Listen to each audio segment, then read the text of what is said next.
I'm telling y'all right now, the Great Deception is going to be an alien invasion. It is. It's going to be. I had an affirmation on it earlier and 2 nights ago, and my memory was wiped clean from it. I had to text someone for prayer to remember what it was. All the governments of this world have had this plan for a long time. I showed you the protege of someone, the founder of NASA, what she was saying about the coming alien invasion, right? Like the Illuminati card game, right?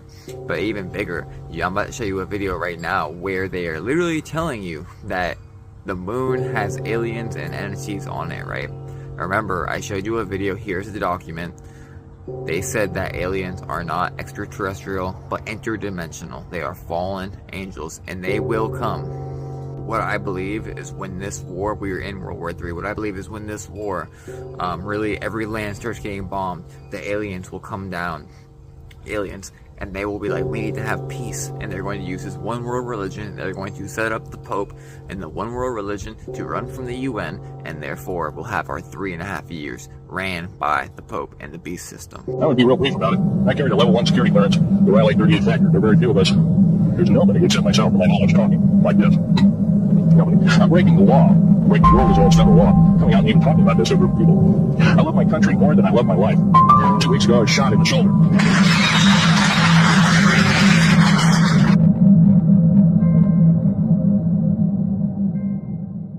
Well, in this process, I was lowered down the basket of one of these holes, and about from me to this elderly woman here in the front was sitting a 7-foot-tall alien gray. The stench was worse than the worst garbage can you can imagine.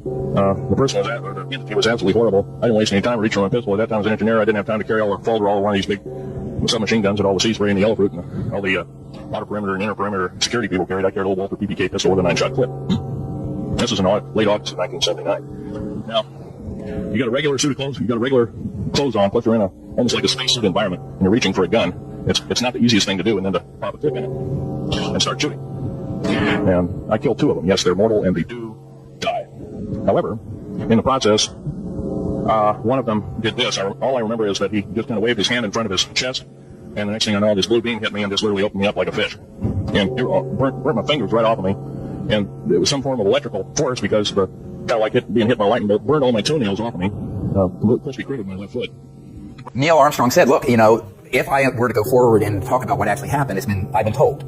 Neil Armstrong said this to us, that they would take us out somehow. Some terrible accident. He said, I'm not going to talk about it. Here's an extract from the original press release. NASA scientists and engineers participating in exploration of Mars and the Moon reported the results of their discoveries at a briefing at the Washington National Press Club on March 21st, 1996. It was announced for the first time that man-made structures and objects had been discovered on the Moon. The scientists spoke rather cautiously and evasively about these objects, with the exception of a UFO. They always mentioned that man-made objects are possible, and stated the information was still under study and official results would be published later. It was mentioned at the briefing that the Soviet Union used to own some photo materials proving the presence of such activity on the Moon. And although it wasn't identified what kind of activity it was, thousands of photo and video materials from the Apollos and the Clementine space station showed many parts on the lunar surface where this activity and its traces were perfectly evident. The video, films, and photos made by U.S. astronauts during the Apollo program were demonstrated at the briefing. People were extremely surprised why the materials hadn't been presented to the public earlier. NASA specialists answered, it was difficult to forecast the reaction of people to information that some creatures had been, or still are, on the Moon. In addition, there were some other reasons to it, which were beyond the control of NASA. Specialist for lunar studies Richard Hoagland says that NASA is still trying to alter photo materials before being published in public catalogs and files. They do some retouching, or are partially refocusing them while copying. Some investigators, Hoagland is among them, suppose that an extraterrestrial race had used the Moon as a terminal station during their activity on the Earth. These suggestions are confirmed by the legends and myths of different nations of our planet. The ruins of lunar cities stretch for many kilometers. Huge domes on massive basements, numerous tunnels, and other constructions cause scientists to reconsider their opinions concerning the Moon. How the Moon appeared, and the principles of its revolving around the Earth still pose a significant problem for scientists. Some partially destroyed objects on the lunar surface can't be placed among natural geological formations, as they are of complex organization and geometrical structure. In the upper part of Rima Hadley, not far from where the Apollo 15 had landed, a construction surrounded by a tall, D-shaped wall was discovered. As of now, different artifacts have been found in 44 regions. The NASA Goddard Space Flight Center and the Houston Planetary Institute are investigating the regions. Mysterious terrace-shaped excavations of rock have been discovered near the Tycho crater. The concentric hexahedral excavations and the tunnel entry on the terrace side can't result from natural geological processes. Instead, they look like open-cast mines. A transparent dome raised above the crater edge was discovered near the crater Copernicus. The dome is unusual, as it is glowing white and blue from the inside. A rather unusual object, which is unusual indeed even for the Moon. was discovered in the upper part of the factory area. A disc of about 50 meters in diameter stands on a square basement, surrounded by walls. In the picture, close to the ROM, we can also see a dark, round embrasure in the ground, resembling an underground Caponier entry. And so we reached out to him and invited him to come to those events, and he politely declined and told us that it was made very clear to him and the other Apollo astronauts who witnessed this first event, where when we landed at the crater on the moon, the rim at the top of the crater was, quote, crowded with UFOs, craft that were up there, multiple of them, and that these were filmed. I know people personally who have seen that film. There was a rectangular area between the factory and the crater Copernicus, 300 meters wide, 400 meters long. Apollo 10 astronauts took a photo of a 1-mile-long object called Castle, which is at the height of 14 kilometers and casts a distinct shadow on the lunar surface. The object seems to consist of several cylindrical units and a large conjunctive unit. The internal porous structure of the castle is clearly seen in one of the pictures, which gives the impression that some parts of the object are transparent.